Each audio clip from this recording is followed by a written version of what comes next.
దేశంలో ఈ మధ్య మాయమాటలు చెప్పి ఎదుటివారిని క్షణాల్లో బురిడి కొట్టించే కేటుగాల సంఖ్య ఎక్కువైంది. తక్కువ సమయంలో ఎక్కువ డబ్బు సంపాదించి సొసైటీలో లగ్జరీగా జీవించాలనే కోరికతో ఎన్నో దారుణాలకు తెగబడుతున్నారు. మరి మీరు పెట్టిన పెట్టుబడికి రెండింతలు వస్తుందని 10 నుంచి 12% వడ్డీ ఇస్తారని ఆశ చూపించి డబ్బులు వసూలు చేసి రాత్రికి రాత్రి ఉడాయిస్తున్నారు. తీరా తాము మోసపోయామని తెలిసిన బాధితులు లబోదిబోమంటూ పోలీసులను ఆశ్రయిస్తున్నారు.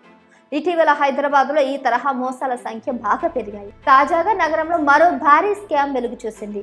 ఇక పూర్తి వివరాలకు వెళితే, ఇటీవల అధిక లాభాల పేరుతో ప్రజల నుంచి డబ్బు వసూలు చేసి గుట్టు చప్పుడు లేకుండా ఉడాయిస్తున్న వారి సంఖ్య పెరిగిపోతుంది. నిత్యం ఇలాంటి మోసాలు జరుగుతున్నా బాధితుల్లో మార్పు రావడం లేదు.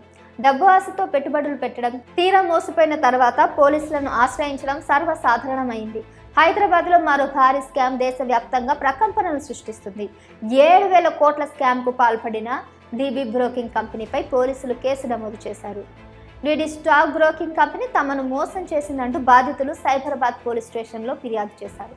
అధిక లాభాల ఆశ చూపించి కంపెనీ తమను ఘోరంగా మోసం చేసిందని బాధితులను ఆవేదన వ్యక్తం చేశారు. స్టాక్ బ్రోకింగ్ ద్వారా డబ్బులు చెల్లించకుండా మోసాలకు పాల్పడినట్లు సైబరాబాద్ పోలీసులకు పెద్ద మొత్తంలో ఫిర్యాదులు అందాయి.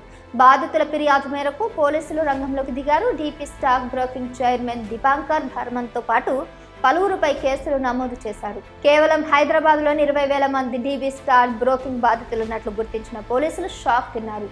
హైదరాబాద్తో పాటు కోల్కతా, ముంబై, ఢిల్లీ, గౌహతి, నల్పరి, బెంగళూరు లాంటి ప్రధాన నగరాల్లో కేసులు నమోదయ్యాయి. ఇంతకీ ఈ మోసం ఎలా బయటపడింది? ఆ డీటెయిల్స్ ఏంటి ఇప్పుడు చూద్దాం. హైదరాబాద్లోని మణికొండకు చెందిన 37 ఏళ్ల సాఫ్ట్వేర్ ఉద్యోగి షమై పంక్షాక్షర్ సెప్టెంబర్ 23న పోలీసులను ఆశ్రయించాడు. అసోం రాష్ట్రం గౌహతికి చెందిన దీపాంకర్ భర్మంకు చెందిన డీబీ స్టాక్ బ్రోకింగ్లో 11 లక్షలు పెట్టుబడి పెట్టినట్లు ఫిర్యాదులు పేర్కొన్నాడు.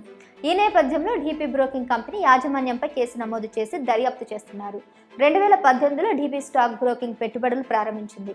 అధిక వడ్డీ రాబడితో పథకాలను అందించడం ద్వారా వేలాది మంది కస్టమర్లను ఆకర్షించింది. వీటిలో 125% వడ్డీని అందించే వారికి ఒక ప్లాన్, 54% అందించే వారికి సెమీ వార్షిక ప్లాన్, అలాగే 7% అందించే వారికి నెలవారీ ప్లాన్ వంటి ఎంపికలు ఉన్నాయి.